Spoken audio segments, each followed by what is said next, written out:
हाँ, राजकुमार जी सुन पा रहे हैं?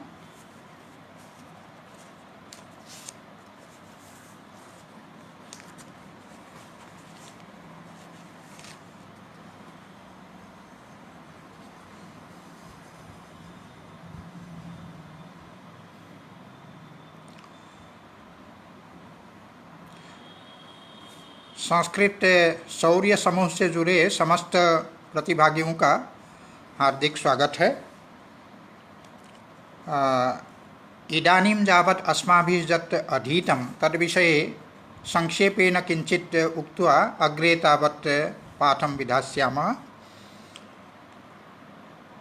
सांख्यकारिकाकारेण प्रथमकारिकाद्वयेन सांख्यशास्त्रीय तत्वजिज्ञासायाः औचित्यं प्रतिपाद्य अन्ते एतत् उक्तं यत् व्यक्ताव्यक्तज्ञविज्ञानाद् एव अर्थात् विवेकज्ञानाद् एव दुःखत्रयस्य ऐकान्तिकी आत्यन्तिकी च निवृत्तिर्भवति इति। तदनन्तरं सांख्यशास्त्रीयानि पञ्चविंशतितत्त्वानि यानि सन्ति तेषां चतुर्धा विभाजनं तत्र प्रस्तुतं। चतुर्धा विभाजनं विधाय तदनन्तरं तत्त्वानां ज्ञानं यतो हि प्रमाणेनैव सम्भवति, प्रमेयस्य ज्ञानं यतो हि प्रमाणेनैव सम्भवति, अतः प्रमेय प्रतिपादनाय प्रमाणस्य अपि प्रतिपादनं सांख्यैः कृतम्। तत्र सर्वप्रथमं प्रमाणसामान्यस्य लक्षणं कृतं, यद्यपि शब्दशः न कृतं तथापि प्रमाणमिति पदं समाख्या अर्थात् यौगिकः शब्दः अस्ति।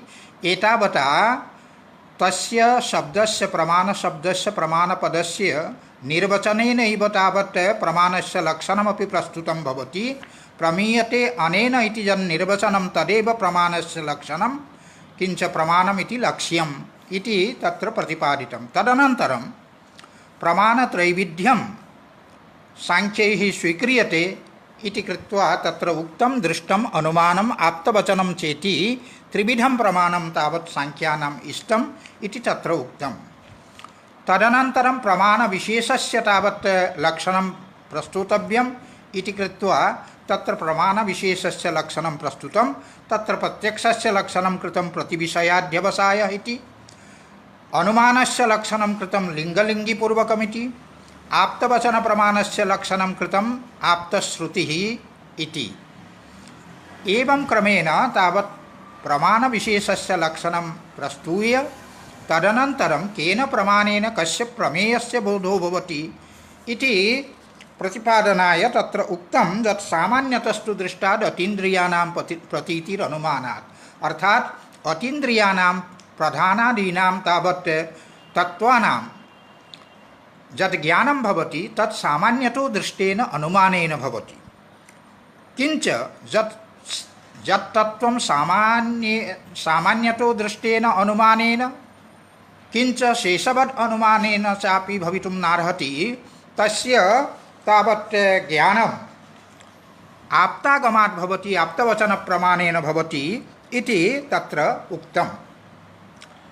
तदनन्तरम् अयं प्रश्नः तत्र समुपस्थापितः यत् प्रधानं तु नैव उपलभ्यते, एतावता प्रधानं नास्ति, प्रधानस्य अभावः अस्ति, प्रकृतेः अभावः अस्ति इति उच्यताम्। तत्र तावत् एतत् प्रतिपादितं यत् किमपि वस्तु नोपलभ्यते, कस्यचित् वस्तुनः प्रत्यक्षं न भवति, एतावता तद्वस्तु नास्ति इति वक्तुं न शक्यते। तत्र बहवः हेतवो भवन्ति, ते च हेतवः तत्र प्रतिपादिताः। अतिदूरात् सामीप्यात् इन्द्रियघातान् मनोनवस्थानात् सौक्ष्म्यात् व्यवधानात् अभिभवात् समानाविहारात् च एतानि सर्वाणि अपि पदानि पञ्चम्यन्तानि सन्ति। पञ्चम्यन्तपदैः तावत् हेतवः प्रोक्ताः। अतिदूरत्वम् एकः हेतुः भवति, अतिसामीप्यम् एकः हेतुः भवति, इन्द्रियघातः अर्थात् इन्द्रियदोषः, इन्द्रियस्य विकलता एकः दोषः भवति, एवं तावत् मनसः अनवस्थानम् अपि एकः हेतुः भवति। किंच अत्यन्त सूक्ष्मत्वं सौक्ष्म्यं अपि एकः हेतुः भवति, व्यवधानमपि एकः हेतुः भवति, अभिभवोऽपि एकः हेतुः भवति, किंच समानाभिहारः अर्थात समान वस्तूनां मध्ये पतितत्वम् अपि कश्चन हेतुर्भवति। एवं एभिः हेतुभिः सतोऽपि वस्तुनः अनुपलब्धिर्यथा भवति तथैव प्रधानस्य अनुपलब्धिः। किंच प्रधानस्य अनुपलब्धौ हेतुः कः? तत्र उक्तं सौक्ष्म्यात् तद् अनुपलब्धिर्नाभावात्। प्रधानस्य अभावः अस्ति इति कृत्वा प्रधानस्य अनुपलब्धिर्भवति इति न वक्तव्यं, किन्तु सौक्ष्म्यात् प्रधानस्य अनुपलब्धिर्, प्रधानं यतो हि अत्यन्तं सूक्ष्मं तत्त्वं वर्तते, अतएव अत्यन्त सूक्ष्मत्वात् प्रधानस्य अनुपलब्धिर्भवति, न तु तस्य अभावात् इति तत्र प्रतिपादितं। तदनन्तरं तावत् एतद् उक्तं यत् कथं प्रधानस्य उपलब्धिर्भवति, तत्र उक्तं महदादि तच्च कार्यं प्रकृतिस्वरूपं विरूपं च। महदादि यत् कार्यं वर्तते प्रकृतेः, तत् कार्यं दृष्ट्वा तत्र प्रकृतेः अनुमानं कर्तुं शक्यते अस्माभिः। इदं च कार्यलिङ्गकम् अनुमानं, कार्यरूपेण लिङ्गेन अर्थात् हेतुना कारणस्य प्रकृतेः तावत् अनुमानम् अस्माभिः क्रियते। यतो हि इदं यत् कार्यजातं जगद्रूपं यत् कार्यजातं तत् तावत् सुखदुःखमोहात्मकं वर्तते, अर्थात् त्रिगुणात्मकं वर्तते। एतावता त्रिगुणात्मकस्य सुखदुःखमोहात्मकस्य तावत् जगतः यत् कारणं स्यात् तदपि त्रिगुणात्मकं सुखदुःखमोहात्मकं स्यात् इत्येवं तावत् कार्यलिङ्गकेन अनुमानेन प्रकृतेः तावत् उपलब्धिर्भवति इति तत्र प्रतिपादितं। तदनन्तरम् अयं प्रश्नः समुदेति यत् कार्यलिङ्गकेन अनुमानेन यदि प्रकृतेः सिद्धिर्भवति तर्हि कार्यकारणयोः मध्ये अस्ति कश्चन सम्बन्धः, किन्तु तत् सम्बन्धविषये दार्शनिकानाम् अस्ति मतभेदः। तत्र ये तावत् बौद्धाः सन्ति ते कथयन्ति असतः सज्जायते इति, अर्थात् यत् तावत् कारणं वर्तते तत् तावत् यदा नष्टं भवति, बीजरूपं कारणं यदा नष्टं भवति तदैव तावत् कार्यस्य उत्पत्तिर्भवति इति बौद्धानां सिद्धान्तः वर्तते। अर्थात् अभावात् भावस्य उत्पत्तिर्भवति इति बौद्धानां सिद्धान्तः। किञ्च तदनन्तरं तावत् ये वेदान्तिनः सन्ति अद्वैतवेदान्तिनः, तेषां मते ब्रह्मैव केवलं सद्वस्तु वर्तते, ततो अन्यद् अखिलम् अनित्यं मिथ्यारूपं वर्तते। जगत् तावत् तेषां मते कार्यरूपं यत् जगद् वर्तते तत् मिथ्या वर्तते। किञ्च ब्रह्मणः विवर्तरूपम् इदं कार्यजातम् अर्थात् जगद् वर्तते इति तेषां राद्धान्तः वर्तते वेदान्तिनां। किञ्च ये तावत् नैयायिकाः सन्ति तेषां तावत् इदं मतं वर्तते यत् सतः असज्जायते इति, अर्थात् परमाणुरूप सत्कारणात् परमाणुः तावत् सद् वर्तते, तर्हि सद्रूपात् परमाणोः इदं कार्यजातं यत् भवति तत् जायते। यत् पूर्वतः असत् वर्तते, पूर्वतः कारणे यत् असत् वर्तते तादृशं कार्यं तावत् सतः परमाणुभ्यः जायते इति नैयायिकानां कश्चन सिद्धान्तः। तत्र तेषां सिद्धान्तस्य निराकरणाय स्वपक्षस्य स्थापनाय सांख्यकारिकाकार्येण सत्कार्यवादः उपस्थापितः। तत्र तावत् हेतवः तत्र प्रस्तुताः यत् असदकरणाद् उपादानग्रहणात् इति, अर्थात् यद् वस्तु सर्वथा असद् भवति तस्य अकरणात् तेन न किमपि कार्यं कर्तुं शक्यते। कस्यचित् कार्यस्य उत्पत्तिः अभावात् भवितुं नार्हति, असतः भवितुं नार्हति। असद् अकरणात् अर्थात् कारणव्या सत्कार्यम् इत्यस्य अयमेव अभिप्रायः। सत्कार्यमिति प्रतिज्ञावाक्यं तत्र आचार्यवाचस्पतिमिश्रेण एतदुक्तं यत् तत्र कारणव्यापारात् प्रागपि इति तावत् अंशः योजनीयः। कुतः? यदि एवं नोच्येत, केवलं यदि उच्यते कार्यं सत् इति तु पूर्वतः सिद्धमेव।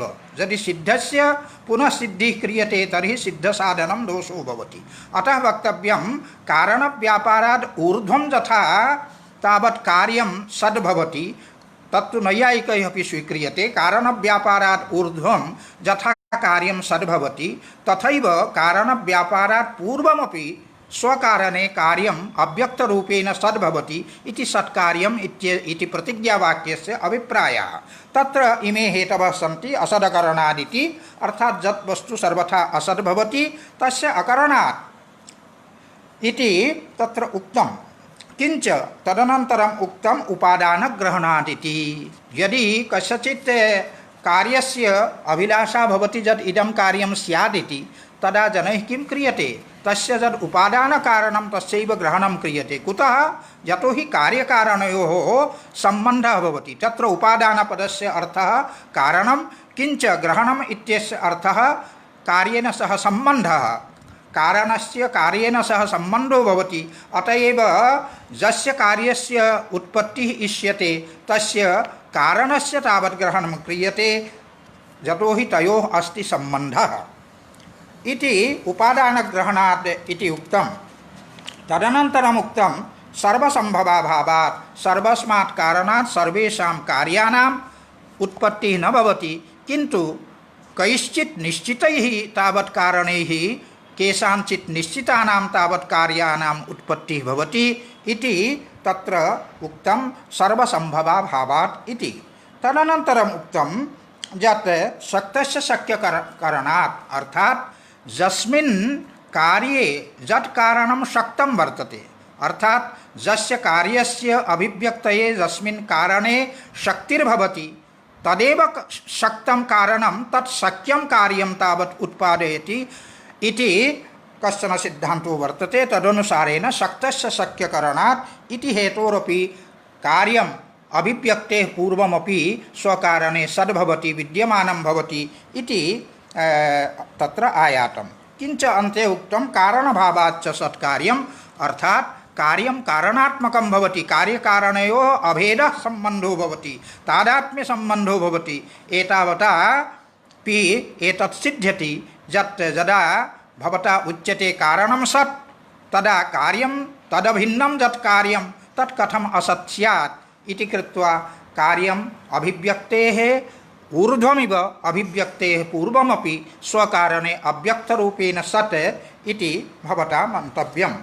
एतावत् पर्यन्तम् अस्माभिः सर्वं तावत् पठितम्। अब हम आज का पाठ प्रारंभ करते हैं। आगे ये बताते हैं कि इतस्य कार्यस्य कारणाभेद साधनानि च प्रमाणानि। तो कार्य और कारण में अभेद है। अभी अभी जैसे कहा कि कार्य जो है कारणात्मक है, कारण और कार्य में भेद नहीं है, कार्य और कारण में अभेद है। तो ये अभेद की सिद्धि कैसे करते हैं? कार्य और कारण में अभेद है, इसकी सिद्धि कैसे करते हैं? इस प्रश्न का उत्तर देते हुए कार्य और कारण में अभेद में कुछ हेतु यहाँ प्रस्तुत कर रहे हैं, कुछ प्रमाण यहाँ प्रस्तुत कर रहे हैं। कार्यस्य कारणाभेद साधनानि च प्रमाणानि, अर्थात कार्य और कारण में अभेद को सिद्ध करने वाले जो प्रमाण है उन प्रमाणों को यहाँ प्रस्तुत किया जा रहा है। पहला प्रमाण है न पटस्तंतुभ्यो भिद्यते तंतु धर्मत्वात्। तो कहते हैं कि जो पट है वह पट तंतु से भिन्न नहीं है। न पटः तंतुभ्यो भिद्यते, पटः तंतुभ्यो न भिद्यते, अर्थात जो पट है वो तंतु से भिन्न नहीं है। क्यों? क्योंकि तंतु धर्मत्वात्, पट जो है तंतु का ही धर्म है, तंतु का ही अवस्था विशेष जो है वो पट है, तंतु से अलग पट नहीं है।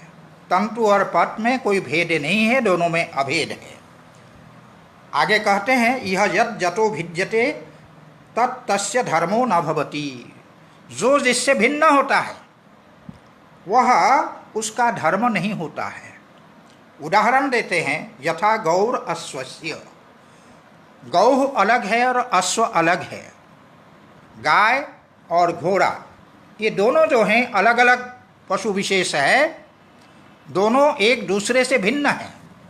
तो जब जतो भिद्यते, जो जिससे भिन्न होता है, गाय अश्व से भिन्न है, अश्व गाय से भिन्न है, इस कारण से तत्तस्य धर्मो न भवति। गोत्व अश्व का धर्म नहीं होता, अश्वत्व जो है गो का धर्म नहीं होता है।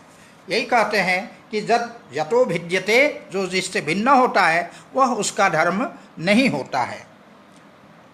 तथा गौर यथा गौर अश्वस्य और धर्मश्च पटस्तंतूना, जो पट है वो तंतु का धर्म है।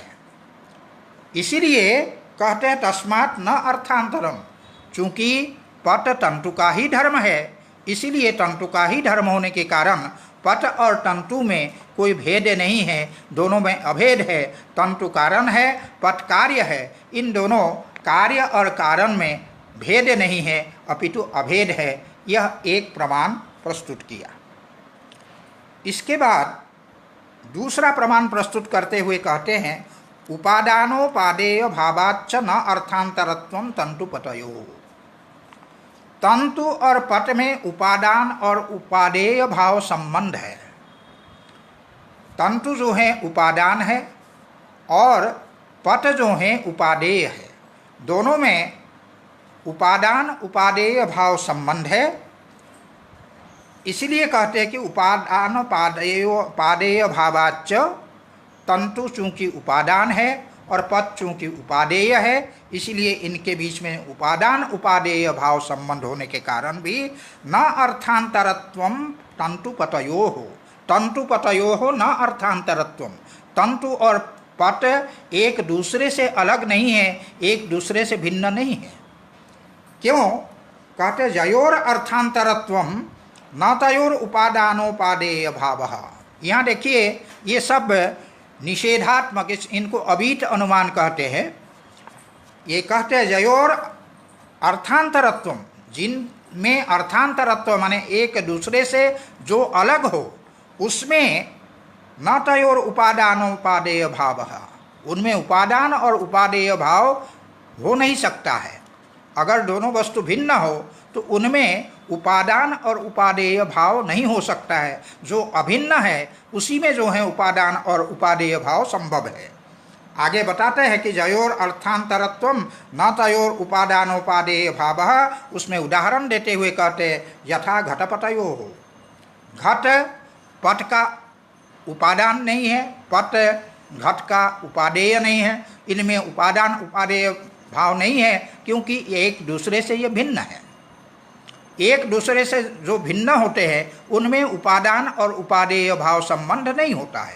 उपादान उपादेय भाव संबंध उन्हीं में होता है जो एक दूसरे से अभिन्न हो, एक दूसरे से अलग न हो। यहाँ पर इसलिए कहा उपादानोपादेय भावश्च तंतुपतयोः। तंतु और पट में हम सभी जानते हैं कि तंतु जो है उपादान है और पट जो है उपादेय है। दोनों में उपादान उपादेय भाव संबंध चूंकि है, इस कारण से तस्मात् न अर्थांतरत्वम, इसलिए तंतु से पट को हम अर्थांतर अर्थात भिन्न वस्तु है इस प्रकार से हम नहीं कह सकते हैं। आगे दूसरा हेतु तीसरा हेतु प्रस्तुत कर रहे हैं, तीसरा प्रमाण प्रस्तुत कर रहे हैं। इतश्च न अर्थांतरत्वं तंतुपतयोः संयोगा प्राप्त्य भावात्। ये कह रहे हैं कि और भी प्रमाण है। कौन सा प्रमाण? तो कहते हैं संयोगा प्राप्त्य भावात् तंतुपतयोः न अर्थांतरत्वम। तंतु और पट एक दूसरे से भिन्न अर्थ भिन्न वस्तु नहीं है, दोनों एक ही है, दोनों में अभिन्नता है, अभेद है। इसमें क्या कारण है, क्या प्रमाण है? तो कहते हैं संयोगा प्राप्त्य भावात्।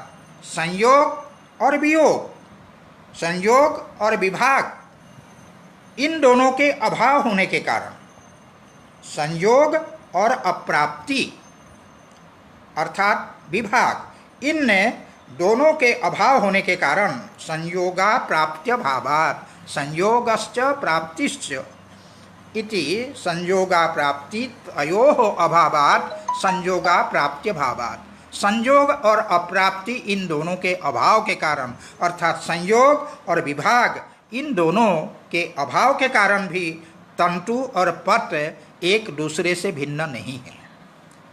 क्यों? अर्थांतरत्वे ही संयोगो दृष्टः। जब एक वस्तु दूसरे वस्तु से भिन्न हो तभी जो है उसमें संयोग देखा जाता है। एक वस्तु जब दूसरे वस्तु से भिन्न हो तब उसमें संयोग देखा जाता है। जैसे आपके हाथ में पुस्तक है और आपका हाथ है, पुस्तक भिन्न है, आपका हाथ भिन्न है, तो दोनों का संयोग संभव है, संयोग होता है दोनों भिन्न होने के कारण। अगर अभिन्न होता तब तो फिर उसमें संयोग नहीं हो सकता था। यहाँ ये कह रहे हैं उदाहरण देते हुए, यथा कुंड बदरयो हो। बदर फल है, बेल जिसको बोलते हैं, और कुंड जो है वो पात्र है। जिस पात्र में वो बदर फल रखा जाता है, पात्र भिन्न है और बदर फल जो है भिन्न है। दोनों में भेद है, दोनों में अभिन्नता नहीं है। उसी को कहते हैं कि अर्थांतरत्वे ही संयोगो दृष्टः। अगर दोनों अर्थांतर हो, भिन्न अर्थ हो, भिन्न वस्तु हो, तब तो उसमें संयोग हो सकता है। जैसे उदाहरण दिया, कुंड बदरयो हो। पात्र में पहले बदर फल नहीं था, बाद में बदर फल उसमें रखा, तो बदर फल का उस पात्र के साथ, कुंड के साथ वहाँ संयोग हुआ। तो ये संयोग तभी संभव है जब एक दूसरे से भिन्न हो। इसी प्रकार अप्राप्तिर्वा, विभाग भी तभी संभव है जब दोनों भिन्न हो। जैसे उदाहरण दिया अप्राप्तिर्वा जथा हिमवद विंध्ययो हो। एक हिमालय है और एक विंध्य पर्वत है, दोनों अलग अलग है, तो इसीलिए इसमें अप्राप्ति है, विभाग है। ये तभी संभव है जब दोनों भिन्न भिन्न हो। न च यह संयोगा प्राप्ति, न च यह माने तंतु पटयो हो। तंतु और पट में न संयोग है न अप्राप्ति है। संयोग भी नहीं है और अप्राप्ति भी नहीं है। उसी को कहते हैं न च यह संयोगा प्राप्ति। संयोग और अप्राप्ति इन दोनों में से कोई भी नहीं है तंतु और पट में। तस्मात् न अर्थांतरत्वम। इसलिए तंतु से पट को हम अर्थांतर माने भिन्न वस्तु है, भिन्न पदार्थ है, इस प्रकार से हम नहीं कह सकते हैं।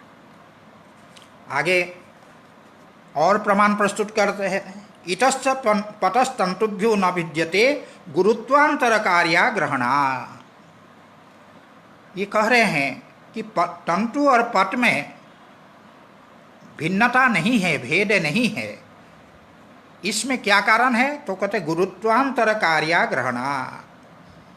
गुरुत्वांतर कार्य का मतलब है, जैसे उदाहरण से आप इसको समझ लें। आजकल तो प्रायः कोई स्वेटर बुनवाता नहीं है, सब रेडीमेड रहते हैं, लेकिन पहले स्वेटर लोग बुनवाते थे। तो जैसे आधा किलो आपने ऊल खरीदा और ख़रीद करके जो बनाने वाला दुकानदार है उसके पास आप ले गए, तो क्या करेगा वो दुकानदार?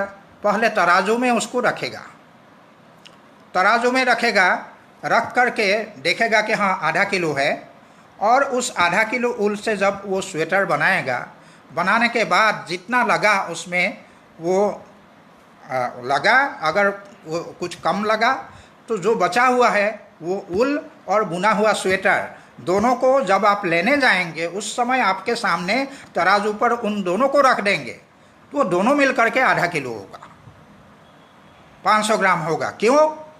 क्योंकि तंतु रूप जो कारण है और स्वेटर रूप जो कार्य है, इन दोनों में कोई भेद नहीं है। अभेद होने के कारण दोनों का जो गुरुत्वांतर है, अर्थात उसकी दोनों की जो गुरुता है, जो भारीपन है, वो बराबर होगा। अगर दोनों में अंतर होगा, कारण और कार्य में अगर अंतर होगा, तब तो फिर कारण जो ऊल है और कार्य जो स्वेटर है, उन दोनों में फिर उसके गुरुता में फिर अंतर आएगा, लेकिन अंतर आता नहीं है। इसीलिए बचा हुआ ऊन भी उसमें रख करके उसको पूरा दिखा देते हैं कि देखिए आपने आधा किलो ऊल दिया था और ये आधा किलो ये हो रहा है स्वेटर और ऊल मिला करके। तो इस प्रकार ये होता है, यही है गुरुत्वांतर कार्य, उसका अग्रहण होने के कारण। उसी को आगे समझाते, इह यद यस्मात् भिन्नम तस्मात् तस्य गुरुत्वांतरम कार्यम गृह्यते। जो जिससे भिन्न होता है उसमें उसका जो कार्य होता है, तो कारण और कार्य में गुरुत्वांतर माने गुरुत्व में भिन्नता आती है, उसकी गुरुता में, उसके भारीपन में भिन्नता आती है। उदाहरण देते हुए कहते हैं, यथा एकपलिकस्य स्वस्तिकस्य यो गुरुत्व कार्य अवनति विशेषः तस्मात् द्विपलिकस्य स्वस्तिकस्य गुरुत्व कार्य अवनति भेदो अधिकः। तो ये बता रहे हैं कि जैसे कोई सोने का स्वस्तिक बनवाता है, सुनार के वहाँ ले जा करके, आभूषण वाले के वहाँ ले जा करके कोई सोने का स्वस्तिक बनवाता है, तो वो स्वस्तिक का जो वजन है वो अगर एक पल आपने सोना दिया और उससे बना हुआ वो स्वस्तिक है, तो उसको जब तराजू पर रखेंगे तो उसका जो गुरुत्व कार्य का मतलब जो जितना भारी होता है तराजू उतना ही नीचे जाता है। यही अवनति विशेष। गुरुत्व कार्य माने अवनति विशेष। एक पलिक स्वस्तिक को अगर उसमें तराजू में रखने पर तराजू जितना नीचे जाएगा, जितनी उसकी अवनति होगी, तो वो जो है तस्मात् द्विपलिकस्य स्वस्तिकस्य, अगर आपने 2 पल वाला स्वस्तिक अगर आपने लिया, उसको अगर तराजू पर रखेंगे तो उसका जो गुरुत्व कार्य माने जो अवनति विशेष भेद अधिकः, वो जो है अधिक होगा। द्विपलिक वाला जो स्वस्तिक होगा उसका भार अधिक होगा, एक पलिक वाले से द्विपलिक वाले स्वस्तिक का भार अधिक होगा। क्यों? क्योंकि उसमें एक पल जो सोना है वो उसमें कारण था, और इसमें 2 पल जो है सोना इसमें कारण है। दोनों का कारण भिन्न है तो कार्य भी भिन्न भिन्न है। तो लेकिन एक पल सोने का अगर आपने बनाया, उसका जो गुरुत्व विशेष है और जो स्वस्तिक का गुरुत्व विशेष बिल्कुल बराबर होगा, उसमें कोई अंतर नहीं होगा। उसी को वो कह रहे हैं, यह यद यस्मात् भिन्नम तस्मात् तस्य गुरुत्वांतरम कार्यम गृह्यते। जो भिन्न होता है उसमें तो गुरुता में जो है अंतर होता है, गुरुता में भेद होता है, उसमें भारीपन में भेद होता है। उदाहरण देते हुए कहा, यथा एकपलिकस्य स्वस्तिकस्य, जिस स्वस्तिक का वजन 1 पल है, तो ऐसे जो स्वस्तिक है उसका जो गुरुत्व कार्य का ही अर्थ बताया अवनति विशेषः। गुरुत्व कार्य अर्थात जो गुरुता है उसके कारण उसकी जो अवनति होती है, नीचे जो वो तराजू जाता है, वो उसकी अपेक्षा तस्मात् द्विपलिकस्य स्वस्तिकस्य, उसकी अपेक्षा 2 पल वाला जो स्वस्तिक है उस स्वस्तिक का गुरुत्व कार्य माने अवनति भेद, जो उसका गुरुत्व कार्य अर्थात उसका जो भारीपन है, जो अवनति विशेष है, तराजू का नीचे जाना है, वो अधिक होता है। न च तथा तंतु गुरुत्व कार्यात् पट गुरुत्व कार्यांतरम दृश्यते। तंतु जिस वजन का होगा पट भी उसी वजन का बनेगा।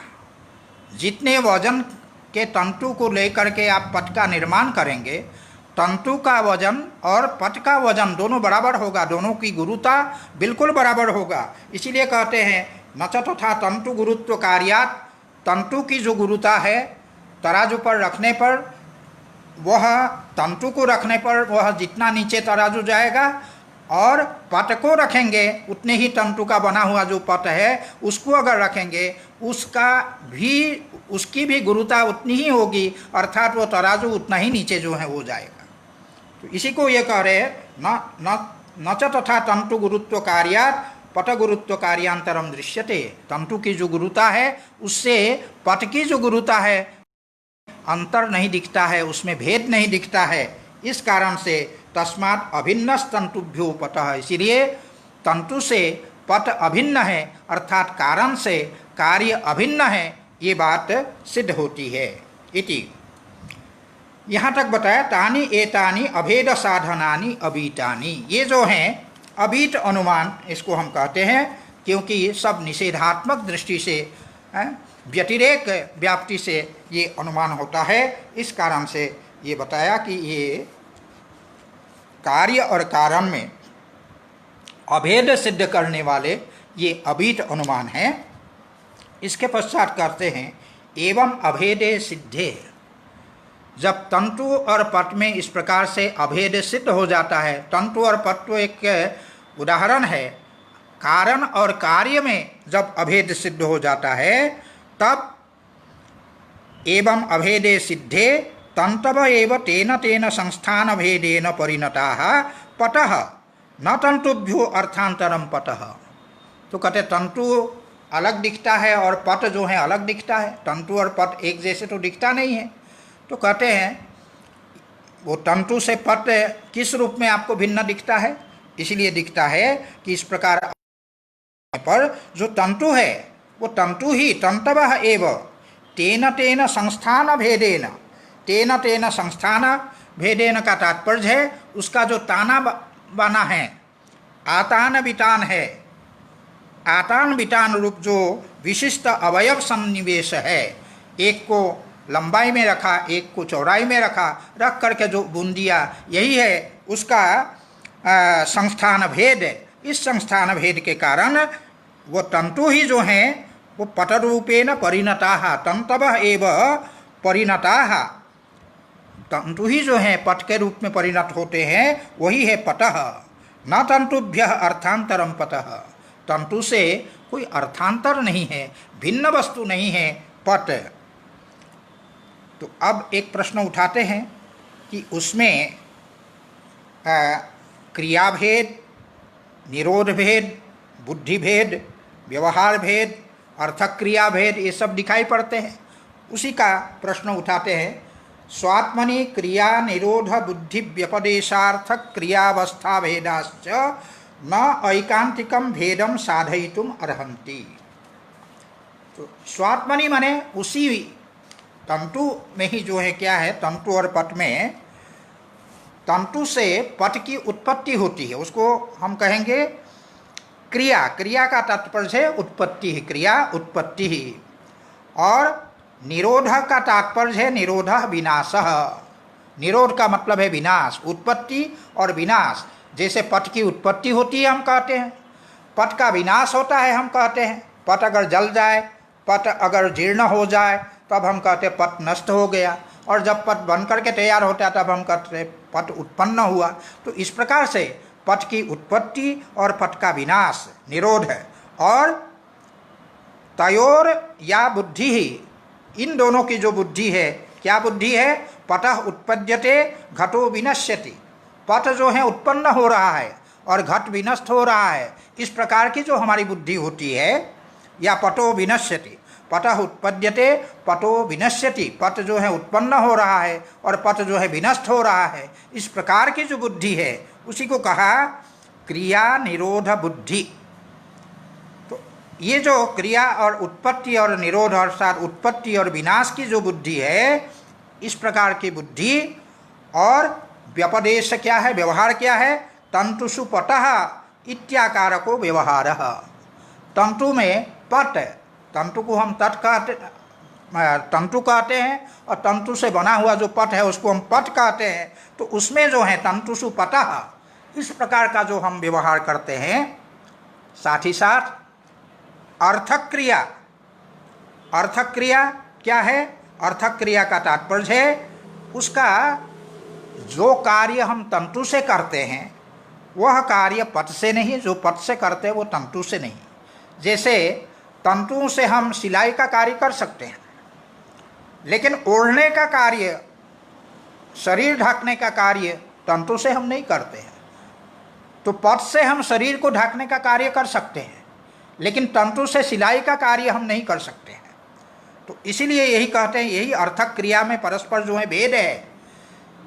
अर्थक क्रिया तत्त कार्यकारित्व, तत्त कार्य को करने की जो क्षमता तंतु में है और पट में है वो भिन्न भिन्न है। तेषां भेदः, उनका ये भेद है। इसी को कहा कि क्रिया निरोध बुद्धि व्यपदेश अर्थक क्रिया व्यवस्था भेदाश्च। ये जो भेद है, ये भेद नैकांतिकम भेदम साधयितुम अर्हन्ति। ये भेद ऐकांतिक भेद को सिद्ध नहीं कर सकते हैं। क्यों?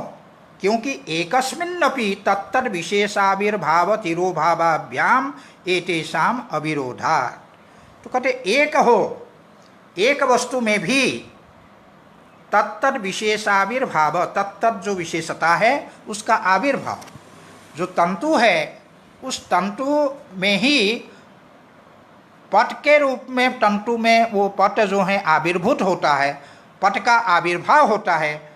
तो एक होने पर भी, दोनों यद्यपि एक है, तंतु और पट दोनों एक ही है, तथापि उन तंतुओं में पट का आविर्भाव होना, तो तत्तद विशेषाविर्भाव, और पट का नष्ट होना, जब नष्ट होता है उसको हम तिरुभाव हो जाता है।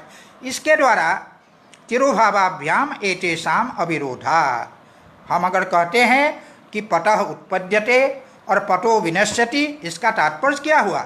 इसका तात्पर्य ये हुआ कि तंतु ही संस्थान भेद से वह पट के रूप में परिणत हुआ, अर्थात पट के रूप में उसका आविर्भाव हुआ, पट का आविर्भाव हुआ।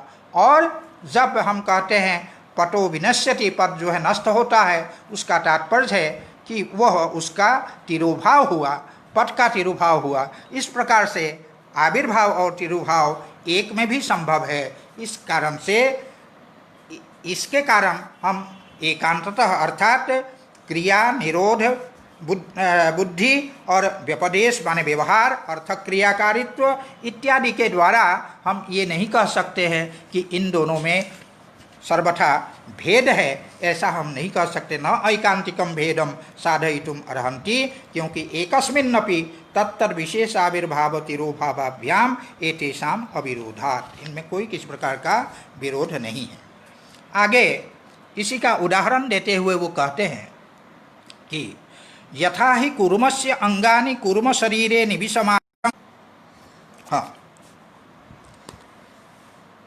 यथा ही कूर्मस्य अंगानि कूर्म शरीरे निविशमानानि तिरो भवन्ति। कछुआ को आपने देखा होगा कि कछुए के जो अंग है, कूर्मस्य अंगानि, उसके जो अंग होते हैं वो कूर्म शरीरे निविशमानानि, अगर उसके सामने एक अगर आप डंडा ऐसे रख दे तो वो अपने मुंह को और अंगों को जो है अपने में जो है समेट लेता है।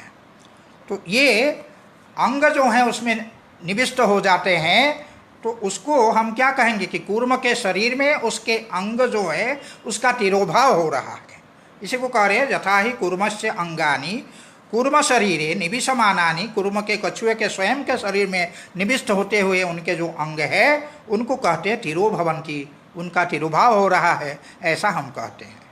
फिर जब वो अपने अंगों को निकाल देता है कछुआ तो कहते हैं निश्चरन्ति, जब बाहर निकलते हैं तो कहते हैं निश्चरन्ति च आविर्भवन्ति, तब हम कहते हैं इसका आविर्भाव हो रहा है। तो इस प्रकार हम कहते हैं न तो कूर्मतस्तदंगानि उत्पद्यन्ते, ऐसा नहीं है कि कूर्म के शरीर से, कूर्म जब अपने अंगों को बाहर निकालता है उस समय इसका तात्पर्य ये नहीं है कि वो उसके अंग जो हैं उत्पन्न हो रहे हैं, ऐसा अर्थ नहीं है। न तो कूर्मतस्तदंगानि उत्पद्यन्ते, कूर्म से, कछुए से उनके अंगों की उत्पत्ति हो रही हो, ऐसी बात नहीं है। प्रध्वंसन्ते वा, अथवा जब उसके शरीर में प्रविष्ट हो जाते हैं अंग, तब उन अंगों का प्रध्वंस होता हो, अंग नष्ट हो जाते हों, ऐसी बात नहीं है। एवं एकस्याः मृदः, ठीक उसी प्रकार से जैसे कछुए के शरीर से अंग निकलते हैं तो उसका आविर्भाव होता है, हम कहते हैं जब कछुए के शरीर में अंग जो हैं निविष्ट हो जाते हैं तब हम कहते हैं कि उसका तिरुभाव हो रहा है। ठीक उसी प्रकार से एकस्याः मृदः, एक जो मिट्टी है उस मिट्टी से, अथवा सुवर्णस्य वा घटमुकुटादयो विशेषाः निश्चरन्तः आविर्भवन्ति उत्पद्यन्ते इत्युच्यते। एक ही मिट्टी है, उस मिट्टी से जब मिट्टी जब घट के रूप में परिणत हो जाती है तब हम कहते हैं घटः उत्पद्यते, अर्थात घट का आविर्भाव हो रहा है, घटः आविर्भवति, ऐसा हम प्रयोग करते हैं। उसी प्रकार मुकुट जो है, सुवर्ण से जब मुकुट के रूप में परिणत हो जाता है तब हम कहते हैं कि वो उसका आविर्भाव हो रहा है। यही इसी को कहते हैं एकस्याः मृदः सुवर्णस्य वा, क्रमशः अर्थ लगाएंगे घटमुकुटादयः, माने मृदः घटादयः और सुवर्णेभ्यः मुकुटादयः, सुवर्ण आदि से जो है मुकुट आदि जो विशेष है अर्थात वो परिणाम है, वो जो है निस्सरन्तः, उसी को कहते हैं आविर्भवन्तः, उत्पद्यन्ते, उससे आविर्भाव होते हुए उसको हम कहते हैं कि ये उत्पन्न हो रहे हैं, ऐसा हम कह रहे हैं। घट उत्पन्न हो रहा है, मुकुट आदि उत्पन्न हो रहा है, इस प्रकार का प्रयोग हम करते हैं। और निविशमाना तिरोभवन्तः विनश्यन्ति इति उच्यन्ते, तो कहते हैं कि जब घट जब टूट जाता है, घट का जब ध्वंस हो जाता है, और फिर जब आभूषण जब पुराने हो जाते हैं या जीर्ण हो जाते हैं, तो उनको हम कहते हैं कि निविशमानाः तिरोभवन्तः विनश्यन्ति। जब उनका तिरोभाव हो जाता है उसको विनश्यन्ति ऐसा हम कहते हैं, उसका विनाश हो गया ऐसा हम कहते हैं।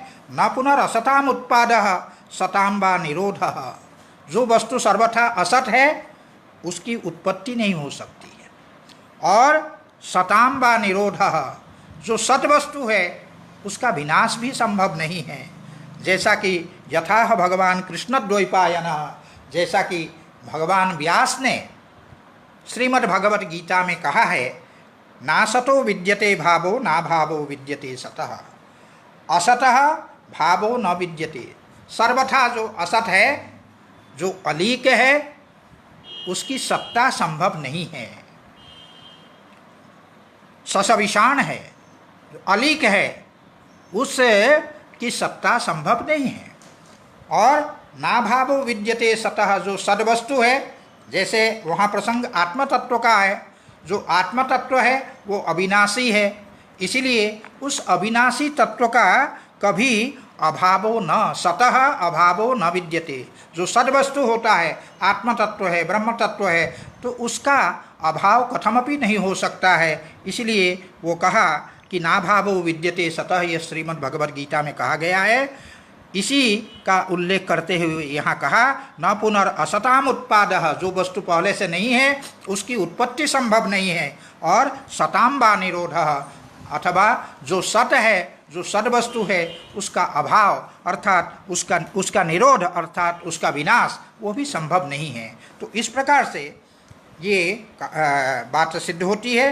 यथा कूर्मः स्वावयवेभ्यः संकोच विकासेभ्यो न भिन्नः, यहाँ उदाहरण के तौर पर कछुआ को रखा गया था, कूर्म को रखा गया था।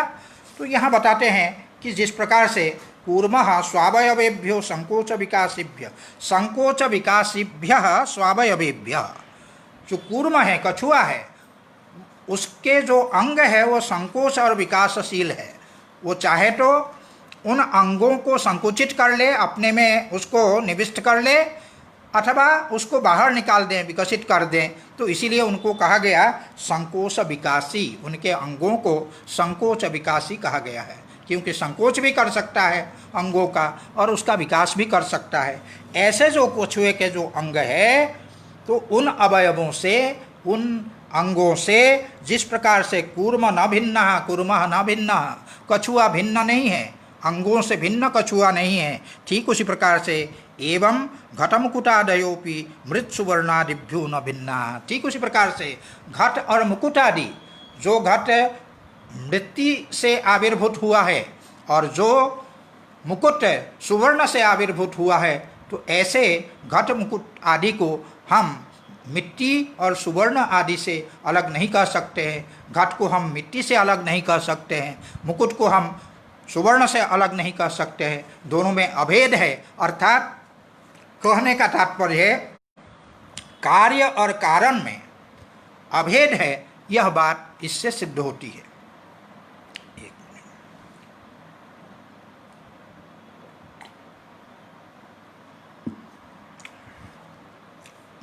एवंच इह तंतुषु पतः इति व्यपदेशो यथा इह वने तिलकाः इति उपपन्नः।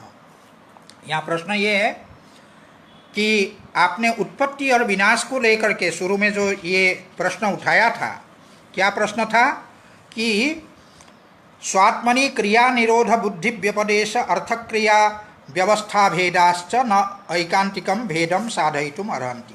उसमें क्रिया और निरोध, क्रिया का अर्थ है उत्पत्ति और निरोध का अर्थ है विनाश, उन दोनों की जो बुद्धि है, माने पतः उत्पद्यते और पतः विनश्यति इत्याकारक जो बुद्धि है, उसके संदर्भ में ये कूर्म का उदाहरण देते हुए बतला दिया गया कि जिस प्रकार से कूर्म के अंग जब अपने उसके शरीर में निविष्ट होता है तब उसको हम तिरुभवंती कहते हैं, उसका तिरुभाव होता है, और जब वह बाहर निकलते हैं तब हम उसको कहते हैं उसका आविर्भाव होता है। तो उससे ये सिद्ध नहीं होता कि कूर्म से कूर्म के जो अंग है वो भिन्न है, ऐसा नहीं होता है। ठीक उसी प्रकार से एक मिट्टी से जो घट की अभिव्यक्ति होती है या आविर्भाव होता है, उसी को हम घट उत्पद्यते ऐसा कहते हैं, और जब घट विनष्ट होता है तब उसको उसका तिरुभाव होता है, इस प्रकार का हम कहते हैं। इससे ये सिद्ध नहीं होता है कि मिट्टी से घट भिन्न है, घट और मिट्टी में एकता में कोई अंतर उससे नहीं आता है, ये इस प्रकार से वो कहा गया। तो उसी को यहाँ पर ये कह रहे हैं कि एवंच यह तंतुषु पतः इति। हाँ, ये क्रिया और निरोध दो की बात तो हो चुकी, लेकिन उसके बाद आता है जो व्यपदेश अर्थात व्यवहार भेद। तो व्यवहार भेद जो दोनों में देखता है, हम तंतु को तंतु कहते हैं और पट को पट कहते हैं, दोनों के व्यवहार में जो भेद दिखाई पड़ता है, तो ये भेद जो है उसके संदर्भ में ये कहते हैं एवंच यह तंतुषु पतः इति व्यपदेशो यथा यह बने तिलकाः।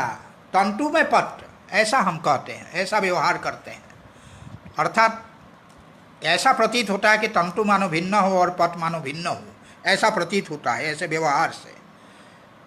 लेकिन एक उदाहरण देकर के कहते हैं कि ऐसा होने पर भी दोनों में भिन्नता नहीं है। कैसे? तो कहते हैं यह तंतुषु पट इति व्यपदेशु यथा यह बने तिलकाः इति उपपन्नः। जैसे तिलक नाम का एक वृक्ष है, तो हम प्रयोग करते हैं इस प्रकार का कि यह वने तिलकाः, इस वन में जो है ये तिलक है, को क्या तिलक वृक्ष नहीं है? वने, वन क्या है? वृक्ष समुदाय है। तो वृक्ष समुदाय जो है वो वृक्ष से भिन्न नहीं है, तो वृक्ष ही जो है वृक्ष समुदाय है। फिर भी हम प्रयोग करते हैं वने तिलकाः, वन में तिलक है माने तिलक नामक वृक्ष है, इस प्रकार का प्रयोग हम करते हैं। इस प्रकार के प्रयोग को देख करके थोड़ा अनुभव ऐसा होने लगता है कि मानो वन अलग है और तिलक अलग है, लेकिन आप विचार करके देखें वन और तिलक दोनों भिन्न नहीं है। जैसे हम कहते हैं आम का बगीचा, तो आम और आम का बगीचा वो दोनों भिन्न नहीं है। आम के ही जो समुदाय है, आम्र वृक्षों का जो समुदाय है, उसी को हम क्या कहते हैं? आम का बगीचा कहते हैं, आम का वन कहते हैं। तो वने आम्राः अगर हम कहें तो इसका तात्पर्य वो नहीं है कि वन अलग है और आम्र अलग है, उसी प्रकार का प्रयोग है वने तिलकाः इति उपपन्नः। न च अर्थक्रिया भेदोपि भेदम आपादयति। अर्थक्रियाकारिता जो है, अर्थात हम तंतु से सिलाई कर सकते हैं, सिलाई रूप कार्य कर सकते हैं, और जो पट है उसको ओढ़ सकते हैं, उससे शरीर को ढक सकते हैं। तो दोनों की अर्थक्रियाकारिता भिन्न भिन्न है, दोनों से भिन्न भिन्न कार्य हम लेते हैं।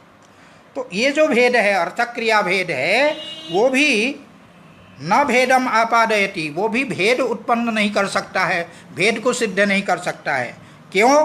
क्योंकि एकस्यापि नानार्थक क्रिया दर्शना, एक में भी अनेक प्रकार की अर्थक्रियाकारिता देखी जाती है, एक वस्तु में भी अनेक अर्थक्रियाकारिता देखी जाती है। उदाहरण देते हैं, यथा एक एव वह्निर्दाहकः पाचकः प्रकाशकश्चेति।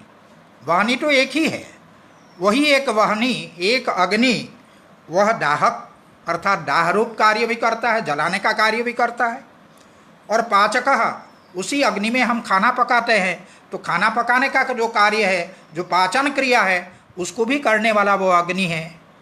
तो वही अग्नि जो है वो दाहक भी है, वही पाचक भी है, और साथ ही रात में जो अंधकार है उसको दूर करता है, क्योंकि प्रकाशकश्च, वही अग्नि जो है प्रकाशक भी है। तो अग्नि तो एक ही है। तो एक ही अग्नि जिस प्रकार से वो दाहक भी हो सकता है, जलाने का कार्य भी कर सकता है, ये एक भिन्न अर्थक्रियाकारिता उसकी हुई। और पकाने का कार्य करता है तो ये भिन्न अर्थक्रियाकारिता हुई। और प्रकाशन का कार्य करता है, ये भिन्न भिन्नता हुई। इस प्रकार से एक में भी भिन्न भिन्न अर्थक क्रिया देखी जाती है। उसी को कहते हैं एकस्यापि नाना अर्थक क्रिया दर्शनात् यथा एक एव वह्निर्दाहक पाचक प्रकाशक चेति। नापि अर्थक क्रिया व्यवस्था वस्तु भेदे हेतु। अर्थक क्रिया का जो अर्थक क्रिया की जो व्यवस्था है वो भी वस्तु के भेद होने में कोई कारण नहीं है, वस्तु के भिन्न होने में क्यों वह कारण नहीं है। क्यों? क्योंकि तेषाम एव समस्त व्यस्तानाम अर्थक क्रिया व्यवस्था दर्शनात्, उन्हीं के समस्त और व्यस्त माने एक साथ मिलकर के जो कार्य करता है और अकेले एक एक जो कार्य करते हैं उसमें जो है भिन्नता देखी जाती है। समस्त व्यस्तानाम अर्थक क्रिया व्यवस्था दर्शनात्, भिन्न भिन्न क्रिया अकेले और मिल करके जो कार्य करते हैं उसमें भिन्न भिन्न क्रिया ये देखी जाती है। जैसे कोई उसके लिए यथा प्रत्येकम विष्टयो वर्त्म दर्शन लक्षणम अर्थक क्रियाम कुर्वन्ति न तो शिविका वाहनम। जैसे शिविका ढोने वाले, पालकी को ढोने वाले एक एक, जिनको सामान्य भाषा में हम लोग कहार बोलते हैं, तो उसको विष्टि शब्द से यहाँ कहा गया है कि एक जैसे विष्टि है, एक जो वो कहार है, एक जो उसको ढोने वाला, पालकी को ढोने वाला जो कार्य करता है वह अकेले मार्ग को तो दिखा सकते हैं, मार्गदर्शन लक्षणम अर्थक लक्षणाम अर्थक क्रियाम कुर्वन्ति। एक एक जो विष्टि है वो मार्गदर्शन जिसका लक्षण है माने स्वरूप है, ऐसी जो अर्थक क्रिया है उसको तो एक एक करने में समर्थ है। न तो शिविका वहनम, एक एक जो भारवाहक है वो शिविका का वहन नहीं कर सकते हैं, पालकी को ढो नहीं सकते एक व्यक्ति, लेकिन मिलितास्तु शिविकाम उद्वहन्ति। जब ये मिल जाते हैं, चार कहार जब मिल जाते हैं तब उस पालकी को वो ढो लेते हैं, उसको ढोने में सक्षम हो जाते हैं। एवं ठीक उसी प्रकार से तंतवः प्रत्येकम प्रावरणम अकुर्बाणाः अपि, जो तंतु है अर्थात जो धागे हैं जिससे वस्त्र बनता है, वो धागे जो हैं प्रत्येकम एक एक जो धागा है, एक एक जो तंतु है, प्रावरणम अकुर्बाणाः अपि, शरीर को ढांकने का जो कार्य है वो करने में यद्यपि अक्षम है। शरीर को ढांकने का कार्य एक एक धागा नहीं कर सकता है, लेकिन अपि मिलिताः आविर्भूत पटभावा प्रावरिष्यन्ति।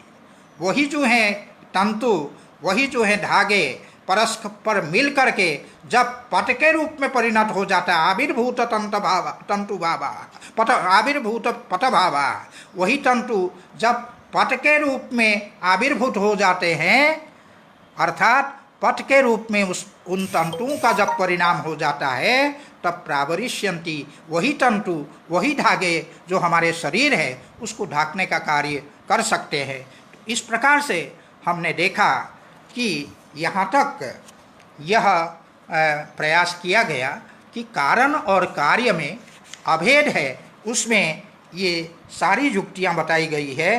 पहली युक्ति तो ये बताई कि जो जिससे भिन्न होता है वो उसका धर्म नहीं होता है, जैसे गौ और अश्व को बताया, और उसके बाद जो भिन्न होते हैं उसमें उपादान उपादेय भाव जो है नहीं होता है। तंतु और पट जो है उपादान उपादेय है, तंतु जो है उपादान है, पट जो है उपादेय है। जो जिनमें उपादान उपादेय भाव होता है उसमें जो है भेद नहीं होता है, और जिनमें क्या जो भिन्न होते हैं उसमें जो है संयोग होता है और विभाग होता है। उदाहरण दिया जैसे कुंड बदरयो हो, जो कुंड है जो पात्र है और जो बदर जो फल है, उन दोनों में परस्पर संयोग संभव है क्योंकि दोनों भिन्न है। तो जिनमें परस्पर भिन्नता नहीं है उसमें जो है संयोग और अप्राप्ति अर्थात संयोग और विभाग तंतु और पट में संभव नहीं है। तो इस प्रकार ये बताया। और जिनमें भिन्नता होती है उनकी गुरुता में भिन्नता आती है। तंतु और पट की गुरुता में कोई किसी प्रकार की भिन्नता नहीं होती है। जितने वजन का ऊल आप किसी को बुनने के लिए देंगे उतने ही वजन का स्वेटर बनाएगा। अगर उसमें कम ऊल लगा तो उन ऊल को भी रख देंगे बचा हुआ, तब उतना ही वजन होगा। उसके वजन में, उसके भारीपन में, उसकी गुरुता में कोई अंतर नहीं आता है। ये हेतु बतलाए और इन सब हेतुओं को बतलाने के पश्चात ये बताया गया कि इस प्रकार से तंतु और पट में अभेद सिद्ध हो जाता है। तो अभेद सिद्ध होने पर ऐसा मानना पड़ेगा कि ये संस्थान भेद जो हैं उसी के कारण तंतु जो हैं, जो तंतु रूप में था उसी का जब ताना बाना बुन दिया गया तब जो है वो पट के रूप में परिणत हो जाता है। उससे तंतु से वो भिन्न होता हो यह बात नहीं है। और उसमें जो क्रियाभेद अर्थात उत्पत्ति पटः उत्पद्यते और निरोध भेद अर्थात जैसे पटः नश्यति, इस प्रकार का जो हम प्रयोग करते हैं, इस प्रकार की जो हमारी बुद्धि होती है, तो उससे में और जो हम ये जो तंतु भिन्न है और पट भिन्न है, इस प्रकार का जो व्यवहार आदि हम करते हैं और अर्थक क्रियाकारिता की बात करते हैं, जो काम हम तंतु से करते हैं, तंतु से सिलाई कर सकते हैं लेकिन आवरण का कार्य नहीं कर सकते हैं, और पट से आवरण का कार्य कर सकते हैं, सिलाई का कार्य नहीं कर सकते हैं। इस प्रकार से इन सब के कारण इनमें भेद है ये नहीं कह सकते, क्योंकि इनसे ऐकांतिक भेद सिद्ध नहीं होता है। क्योंकि एक वस्तु में भी इस प्रकार भिन्न भिन्न जो है अर्थक क्रियाकारिता देखी जाती है। अग्नि को उदाहरण के रूप में उसमें प्रस्तुत किया कि अग्नि जो है वो वही दाहक भी है, वही पाचक भी है, वही प्रकाशक भी है। इस प्रकार इनमें इन बातों से ये सिद्ध होता है कि कार्य और कारण में अभेद है। कार्य और कारण में अभेद होने के कारण जगत रूप जो कार्य है वह जगत रूप कार्य से जो प्रकृति रूप जो कारण है वो अभिन्न है। इसीलिए जगत का जो स्वरूप है सुख दुख मोहात्मकता और त्रिगुणात्मकता, वही स्वरूप जो है प्रकृति का होगा। इस प्रकार से इस सत्कार्यवाद के आधार पर सांख्य जो हैं प्रकृति को सिद्ध कर पाते हैं। तो इसीलिए यहाँ पर सत्कार्यवाद का उपस्थापन किया गया। बस आज का पाठ यहीं तक होगा। आगे एक नया शास्त्रार्थ प्रारंभ होता है, उसको हम लोग कल करेंगे। धन्यवाद।